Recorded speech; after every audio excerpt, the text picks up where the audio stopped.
Pada hari selanjutnya, suasana dalam stadion kini menjadi semakin tegang.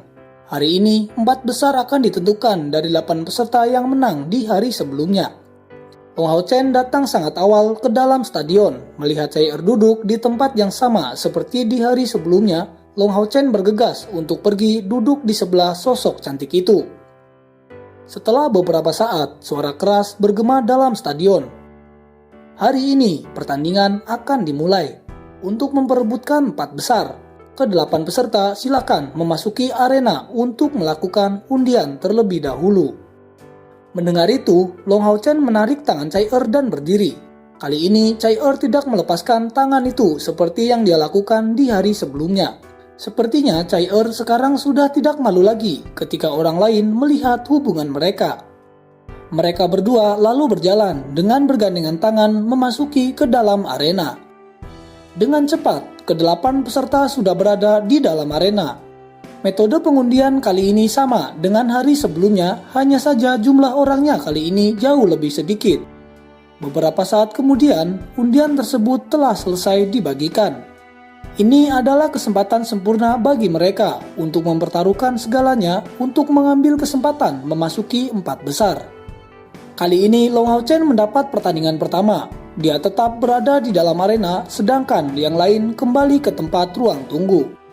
Pertandingan kali ini Long Hao Chen melawan Liao Yu. Dia adalah seorang pemuda yang berusia sekitar 20 tahun yang merupakan seorang summoner yang berada di langkah kelima. Beberapa saat kemudian suara wasit terdengar dan pertandingan akhirnya dimulai. Mendengar suara itu, dengan segera Liao Yu mengeluarkan mantra. Pada saat yang sama, cincin cahaya putih disebarkan di seluruh tubuhnya. Setelah itu, seekor binatang ajaib dengan elemen petir keluar dari pintu tersebut. Itu merupakan sosok macan tutul berkulit putih dengan garis-garis biru. Pada saat berikutnya, Liao Yu muncul di atas punggung macan itu. Melihat binatang ajaib yang dipanggil lawannya, Long Hao Chen juga memanggil Hao Ye. Dan pada saat Long Hao Chen memanggilnya, di ruang tunggu, Yang Wenjo yang melihat itu juga tercengang. Dia sebelumnya berpikir bahwa pada saat bertarung dengannya, Long Hao Chen tidak memiliki tunggangan. Dan sekarang dia benar-benar memiliki tunggangan. Di dalam arena, Long Hao Chen dan Liao Yu saling berhadapan dengan masing-masing berada di atas tunggangan mereka. Saat ini, Long Hao Chen yang duduk di atas Hao Ye segera mengeluarkan skill power storing. Dan seketika itu, kabut emas mengelilingi seluruh tubuhnya. Melihat itu sekali lagi, di ruang tunggu Yang Wenjo benar-benar terkejut. Dia merasakan aura Long Hao Chen yang sudah berada di langkah kelima. Dalam waktu kurang dari 1 bulan, kecepatan pertumbuhan Long Hao Chen benar-benar menakutkan. Pada saat ini, 3 kepala Hao Ye meraung sekali lagi. Dan setelah itu, 3 kilau warna berbeda bersinar secara bersamaan langsung menyerang ke arah Liao Yu. Liao Yu yang melihat itu, dengan kecepatan macan salju, dia dapat menghindari semua serangan. Pada saat yang bersamaan, dia juga mengeluarkan mantra lain. Seketika, permata merah di kalungnya mulai memancarkan cahaya redup menyatu dengan cahaya yang keluar dari tongkat putih. Simbol demi simbol mulai muncul di sekitarnya, lalu membentuk sebuah pola mistis. Itu merupakan sebuah mantra pemanggilan. Perasaan yang menakutkan meletus di udara dari simbol tersebut. Kekuatan yang begitu mengerikan dan kejam menekan seluruh stadion, menyebabkan lapisan pelindung di sekitarnya bergetar hebat. Melihat adegan itu, Hao Ye tiba-tiba melesat. Dengan cahaya hijau meledak dari punggungnya, mendorong tubuhnya ke depan dengan kecepatan penuh menuju ke arah Liao Yu. Pada saat itu juga, 3 kepala Hao Ye sudah menyiapkan mantra, hanya menunggu saat ini sebelum meledak. Little Light, Little Fire, dan Little Green. Menggunakan 6 teknik dalam sekejap, 4 kemampuan pendukung dan 2 kemampuan peningkatan kecepatan. Hampir secara instan meningkatkan kemampuan tempur Long Hao Chen pada puncaknya. Di sisi lain, kulit Liao Yu sedikit berubah. Kecepatan macan salju lebih lambat dari kecepatan Hao Ye. Dan pada saat ini, mantra pemanggilan membutuhkan waktu 3 detik. Akan tetapi, Hao Ye sudah menuju ke arahnya dengan sangat cepat. Setelah 2 detik, Hao Ye sudah membawa Long Hao Chen 100 meter ke depan. Pada saat ini, Liao Yu hanya mampu mendesak macan salju untuk berlari dengan cepat untuk saat-saat terakhir. Dan saat itu juga, cahaya putih di bawah dada Long Hao Chen melonjak keluar. Itu adalah Tungku Roh. Seketika itu menembakkan cahaya emas yang menyelimuti tubuh macan salju.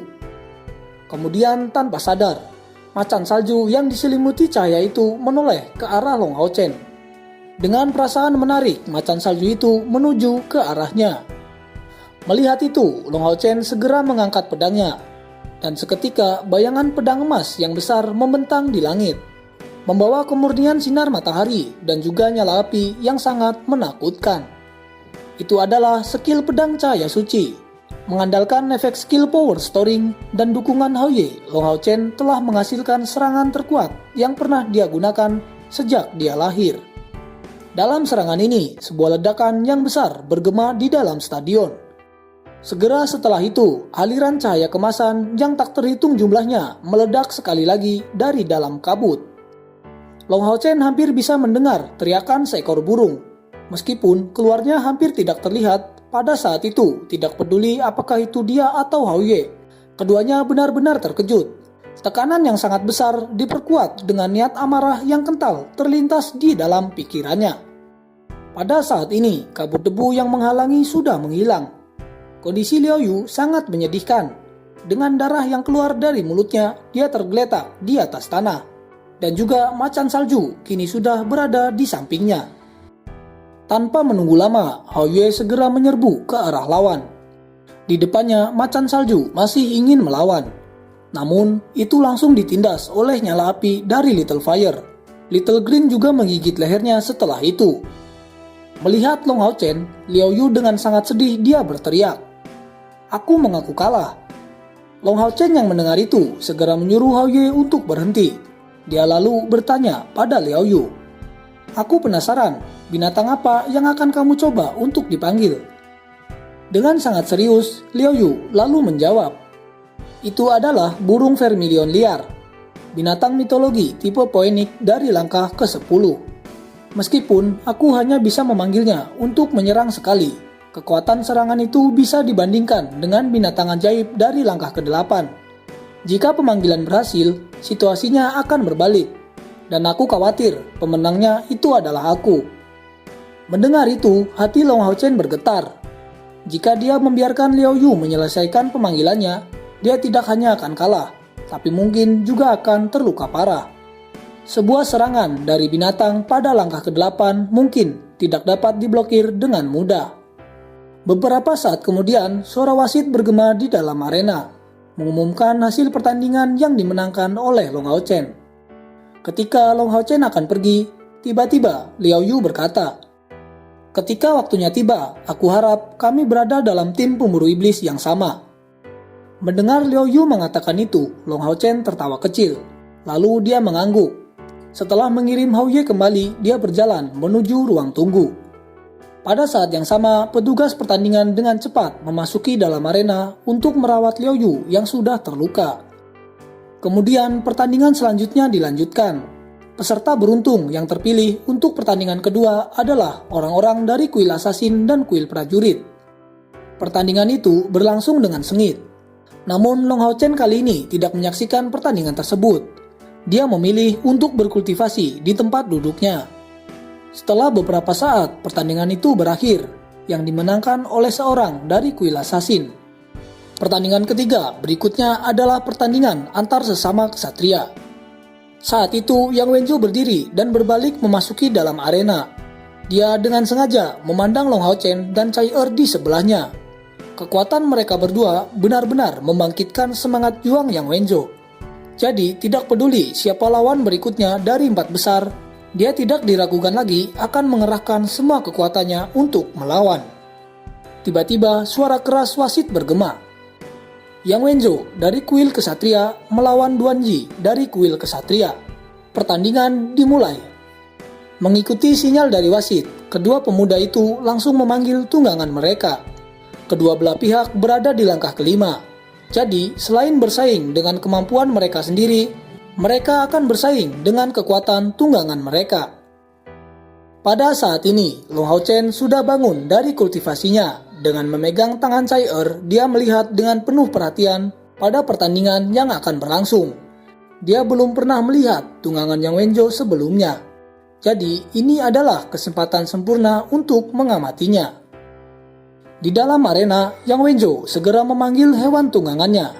Itu merupakan seekor Starlight Unicorn. Perlu diketahui, Starlight Unicorn dipuji sebagai tunggangan terbaik untuk para kesatria. Starlight Unicorn yang telah mencapai usia dewasa, meskipun itu hanya akan menjadi binatang ajaib di langkah ke-8, memiliki kecocokan yang sangat tinggi dengan para kesatria. Bahkan, binatang ajaib dari langkah ke-9 tidak akan bisa bersaing dengannya. Di sisi lain, Duan Yi juga telah memanggil tunggangannya, yang merupakan seekor mamut bertanduk emas. Tapi, mamut bertanduk emas ini juga belum mencapai usia dewasa. Tubuh mamut bertanduk emas yang telah dewasa akan 2 kali lebih menakutkan daripada yang kali ini muncul. Dengan tubuhnya saat ini, itu berada di antara puncak langkah ke-6 dan ke-7. Bahkan, itu melebihi Starlight Unicorn dalam hal kekuatan. Pada saat ini, kedua peserta masing-masing telah berada di atas tunggangan mereka. Tiba-tiba, Starlight Unicorn memulai gerakannya, membuka kedua sayap lalu terbang ke udara. Pada saat yang sama, Yang Wenjo perlahan mengangkat kedua pedang dengan cahaya keemasan. Tubuh unicorn juga mulai memancarkan warna keemasan. Dan dalam beberapa saat, kedua cahaya tersebut terpadu membentuk sebuah corak yang serupa. Dan setelah itu, Starlight Unicorn meluncur ke bawah ke arah dahi mamut bertanduk emas. Melihat Starlight Unicorn itu menyerang ke arahnya, Duan Yi tidak membuat gerakan apapun. Dan tiba-tiba dia berteriak dengan keras, "Aku mengaku kalah." Suara yang dalam di bawah pengaruh energi spiritual itu bergema di seluruh stadion. "Kakak Duan Yi, ada apa denganmu?" Yang Wenjo menatapnya dengan bingung. Mendengar pertanyaan itu, Duan Yi lalu menjelaskan dengan tenang. "Dalam hal kekuatan, aku yakin aku tidak lebih lemah darimu. Jika kamu berasal dari kuil lain, aku pasti akan mengambil resiko dan mengeluarkan semua yang aku miliki. Tetapi, kami berdua adalah kesatria." Berbicara sampai titik ini, dia berhenti sejenak, lalu melanjutkan dengan suara yang dalam. "Semua ini untuk kemuliaan para kesatria." Saat dia mengatakan ini, Duan Yi mengangkat perisai di tangan kirinya dan pedang di tangan kanan sudah terangkat di depan perisai. Dia menunjukkan penghormatan standar dari seorang kesatria penjaga. Dengan kalimat untuk kemuliaan para kesatria, itu sudah menjelaskan segalanya kepada Yang Wenjo. Kemudian dia membalas dengan hormat standar dari seorang kesatria retribusi. Pada saat bersamaan, dia juga berteriak dengan suara nyaring, "Untuk kemuliaan para kesatria." Rasa hormat Yang Wenjo ditunjukkan terhadap Duan Yi dengan sangat tulus. Di atas platform, melihat 2 kesatria di dalam arena, Han Qian menganggukkan kepalanya. Wajahnya mengekspresikan kepuasan. Adapun kuil lainnya, mereka semua diam saat mata mereka menunjukkan rasa iri yang tak tertahankan. Yang Wenjo dan Duan Yi, satu langit dan satu bumi. Kemegahan yang ditunjukkan oleh kedua kesatria muda ini tanpa sadar membuatnya seolah-olah mereka benar-benar melihat masa depan. Belum lagi ada yang lebih muda, itu Long Hao Chen. Ketiga orang ini pasti akan menjadi landasan kuil kesatria di masa depan. Setidaknya di generasi ini, status kuil kesatria sebagai kepala dari 6 kuil agung tidak dapat diubah di antara kepala kuil. Di dalam arena, kedua peserta mengembalikan tunggangan dan peralatan. Lalu mereka kembali ke area ruang tunggu. Setelah beberapa saat, suara keras bergema sekali lagi. Pertandingan selanjutnya, Chai-Er dari kuil assassin melawan Huang Yi dari kuil penyihir. Mendengar itu, Chai-Er segera berdiri. Di sampingnya, Long Hao Chen berkata dengan suara rendah, "Chai-Er, berhati-hatilah." Chai-Er lalu mengangguk dan berjalan turun menuju ke tengah arena. Saat setelah kedua peserta sudah berada dalam arena, suara wasit terdengar kembali. Pertandingan dimulai. Mendengar suara wasit, Huang Yi mulai melafalkan mantra dan memanggil peri elemen tanah. Di sisi lain, Chai-Er juga ikut bergerak, dan dengan tongkat bambu menghantam tanah, tubuhnya tampak seperti awan yang melayang di udara. itu langsung menuju ke arah Huang Yi. Tiba-tiba cahaya kuning naik ke udara, dan segera setelah itu sejumlah batu besar muncul dan jatuh dari udara. Batu itu tidak mengarah Cai Er, tetapi itu menabrak lantai di sampingnya. Suara keras bergema di tanah saat Huang Yi serta peri elemen tanah terus melantunkan mantra, tetapi itu tanpa mengeluarkan suara apapun. Nyanyian tanpa suara, ini sebenarnya adalah teknik tingkat tinggi dari kuil penyihir. Jelas, itu adalah kartu truf terakhir dari Huang Yi. Bersamaan saat dia menyelesaikan mantra tanpa suaranya, dia diam-diam bergerak ke samping. Secara alami, setelah bebatuan besar ini jatuh ke tanah dengan suara dentuman, kecepatan Cai Er tiba-tiba menurun, karena dia tampak sedikit bingung. Sebelum sekali lagi dia langsung menuju ke bawah bebatuan besar ini. Melihat kecepatan Cai Er, Huang Yi mengungkapkan pandangan tak berdaya. Jika dia membiarkan Cai Er mendekatinya, tidak akan ada lagi kesempatan yang tersisa. Dia terus melantunkan mantra, kemudian lingkaran kuning terbentuk. Setelah itu, skill gelombang bumi segera dikeluarkan. Pada saat ini, Cai Er bergerak tiba-tiba. Tampak seperti sambaran petir hitam langsung menuju ke arah Huang Yi. Di sisi lain, Huang Yi langsung merasakan keringat dingin di punggungnya. Dengan sensasi di lehernya, pukulan berat langsung membuat Huang Yi kehilangan kesadaran. Peri elemen tanah yang ada di bahunya juga dengan cepat menghilang masuk ke arah dadanya. Tanpa menunggu lama, Cai Er berbalik dan kembali ke ruang tunggu. Dari kejauhan, para pesaing yang melihat pemandangan ini semua tercengang. Dan setelah itu, suara wasit bergema mengumumkan Cai Er sebagai pemenang. Cai Er langsung kembali ke sisi Long Hao Chen dan dia lalu duduk. Di sampingnya, Long Hao Chen menatap kosong padanya. Dia masih ingat dengan jelas pertarungan dengan Huang Yi sebelumnya. Jika bukan karena dia memanggil Hao Ye, dia mungkin tidak akan menang. Namun, di depan Cai Er, Huang Yi tampak begitu lemah.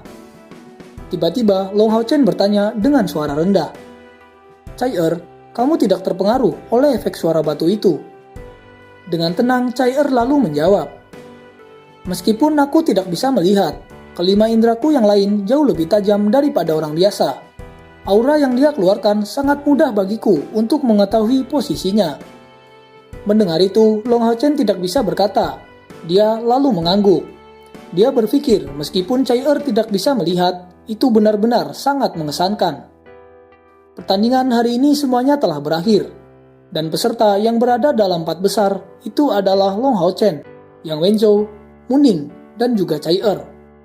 Setelah mengirim Cai Er pulang, Long Hao Chen langsung kembali menuju ke kamar Yehua. Di kamarnya, Yehua nampak sendirian, dia sedang duduk berkultivasi.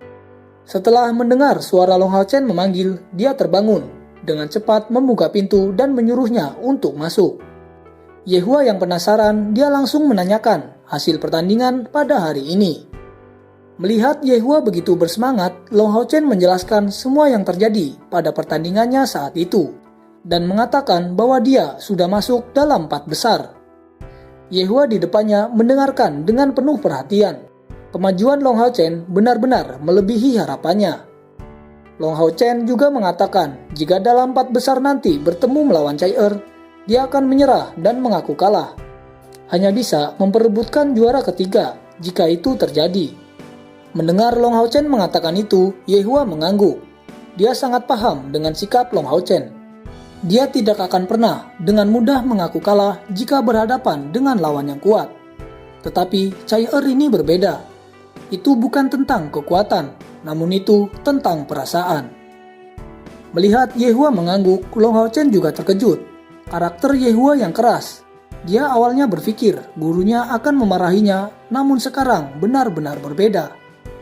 Di depannya, Yehua yang menyadari hal itu, dia tertawa. Dengan suara rendah, dia lalu berkata, "Jangan terlalu banyak berpikir. Banyak hal yang ditentukan oleh takdir. Setelah kompetisi ini berakhir, kamu akan memasuki tim pemburu iblis. Dan mulai saat itu, kamu harus membuat pilihan sendiri. Namun, kamu harus ingat, jangan pernah menyesali pilihan yang telah kamu buat. Tidak peduli apa itu benar atau salah, kamu harus bertanggung jawab dengan pilihan yang kamu buat." Mendengar itu, Long Hao Chen mengangguk. lalu mengucapkan selamat tinggal sebelum kembali ke kamarnya untuk berkultivasi. Melihat Long Hao Chen yang sudah pergi, Yehua lalu bergumam, "Anak bodoh, itu tidak sesederhana yang kau pikirkan. Jika kalian berdua masuk 3 besar, maka menurut aturan, kalian tidak akan bisa berada dalam tim yang sama.